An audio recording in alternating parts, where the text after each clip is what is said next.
The pandemic has made going back to school a much bigger challenge for students, teachers, and families this year. For the hearing and visually impaired, it's even harder. A few days into their first week back, MTN's Zach Shamil checked in with the Montana School for the Deaf and Blind.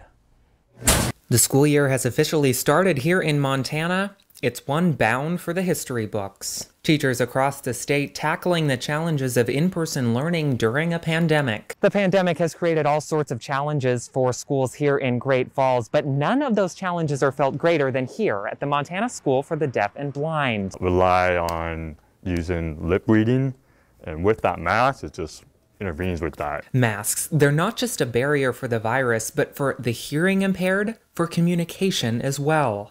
All my life I depended on reading lips, so now it's like with more people, I'm like, say it again, say it again. We've had a lot of changes here at MSDB. MSDB has implemented most of the same public health measures as other schools in Great Falls and across the state, including mandatory face shields, social distancing, temperature checks, limits on large gatherings, and hand washing. But here, those changes come with much greater logistical challenges. Some of the masks we wear our shields like this so that our students, particularly our deaf, hard of hearing students, can read our lips and see our facial expressions. It's been very challenging for the visually impaired students because we tend to work closely in close physical proximity with them, and we're not able to do that now. School officials say they have to work extra hard, regularly cleaning technology and getting creative with mask wearing to keep students safe.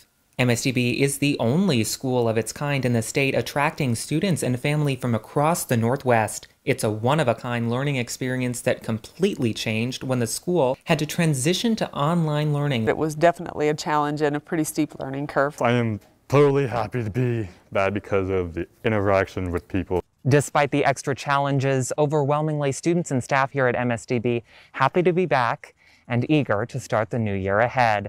In Great Falls, I'm Zach Shermley, MTN News.